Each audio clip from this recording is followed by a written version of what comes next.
to work to Mount Vernon at George Washington's Historical Distillery and Gristmill. This has been a place I have been dying to come to and visit since I started distilling. It's been on my bucket list just to get to stand on this floor and see these copper pot stills running.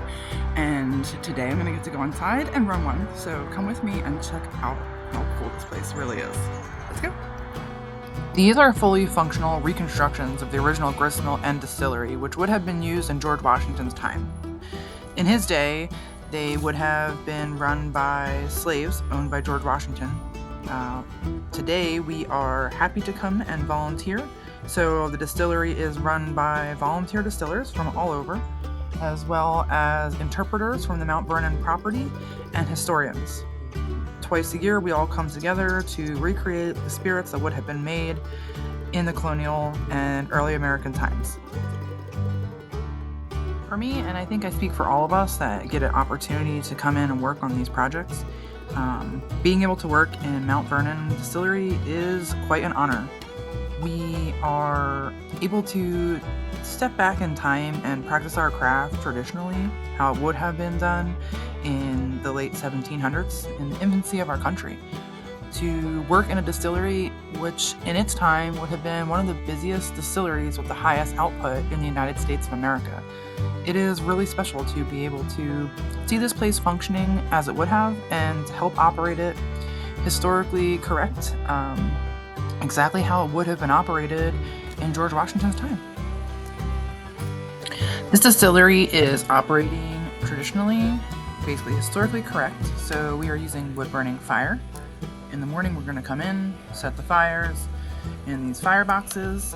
It is sort of a direct heat. These stills are furnace in, so we're going to slowly and gradually heat them up very carefully to get them to run. Distilling this way is sort of similar to what I'm used to with the furnace stills in the backwoods, but slightly different. These are Vendome stills, which is pretty darn cool. I've never run a Vendome still before until stepping into this distillery. There's something really special about this place. Being historically correct, being preserved the way it is, you're stepping back through a window of time and stepping back into history, so to speak, where we're able to practice distillation how it would have been hundreds of years ago. There's something really special about that. Today we're going to be distilling the 4-grain American whiskey consisting of rye, oats, corn, and malt. This is a thick mash, all grain, so we're going to be distilling, heating this up slowly with the cap off, stirring very frequently. We're going to keep stirring this so that we can get the mash moving around to avoid any scorching on the bottom of the pots. And then once we cap our stills off, we will heat this up, continue feeding the fire boxes so that we can hold some reflux in the arm to help give us a better flavor and condense our alcohol a little bit more. Alright, so I'm going to go check out the gristmill while it's running, and I think they're grinding some rye right now. So apparently it's going to be really dusty in here, but I haven't seen it running yet, and we're going to go take a peek. Let's see. In 1771, Washington erected this large stone gristmill. The mill was powered by a large water wheel to ensure steady power supply. Water was diverted from Piney Branch into Doe Run Creek above the mill's head race. The additional water flow significantly increased the mill's production capacity. Once this mill was in full swing, Washington's farm manager, a man named James Anderson, was the first one to suggest building a distillery adjacent to the mill. He noticed the abundance of water supply, the amount of rye grain being grown on the farm, and the ability to grind these grains into an ingredient that we could use to make whiskey. The original landscape looked slightly different because Washington had also built on this property a house for the miller and a cooperage to supply barrels for the mill and later the distillery operations. Once the distillery was completed in 1797, it became the largest distillery in America, and with the help of this mill, by 1799, it had become one of Washington's most successful enterprises, producing 11,000 gallons of whiskey per year. A variety of whiskeys were produced at the site, along with brandy and vinegar. The most common whiskey recipe used was comprised of grains grown on the Mount Vernon farm, which was built of 60% rye, 35% corn, and 5% malted barley. Smaller amounts of rye whiskey were distilled up to 4 times and were more expensive. Some whiskey was also flavored with cinnamon. When rye was scarce, the distillery used wheat, apple, peach, and persimmons had also been recorded as being used on the property to make brandies. The Gristmill Distillery produced a significant waste from leftover mash, so the excess grains, the dunder from the pots, were actually fed to 150 cattle and 30 hogs, which were kept at site. After Washington passed away in 1799, the gristmill and distillery was passed to his nephew, Lawrence Lewis. In 1808, Lawrence rented this site to Alexandria merchant James Douglas. The distillery building unfortunately burned down in 1814, and this is documented by a small insurance payment made to Lewis that year. In 1848, Lewis's grandson sold the gristmill property with Woodlawn Plantation. That is the last record of the original buildings.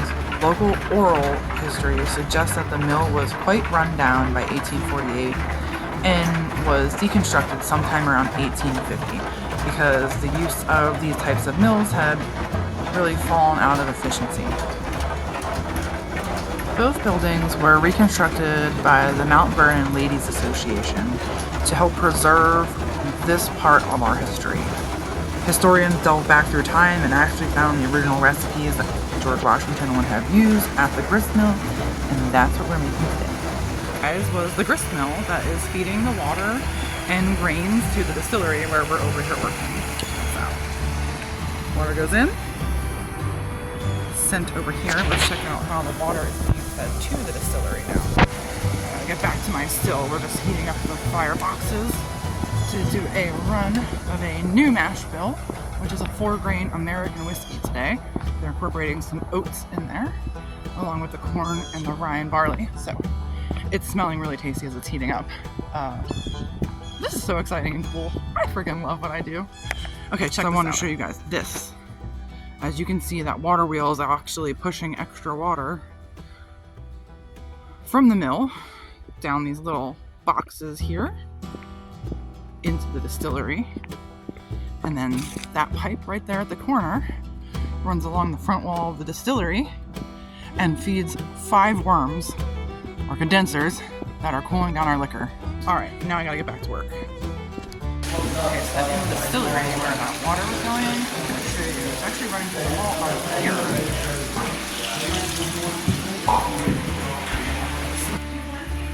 And this is just the other side of that water box that we saw from the outside of the building, coming in along the front of our stills, cooling down our worms. While we're in here distilling today, we have something super cool. So Justin Cherry is a historical baker, and he's outside. Check this out. Let's go see what he's doing. He's cooking us some food.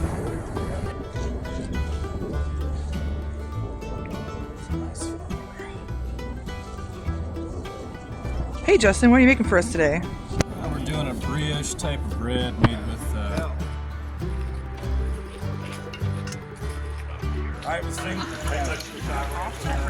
we got our stills running, and this is where I'm going to leave you guys off for today because I got to focus on the run and the whiskey coming out of the still.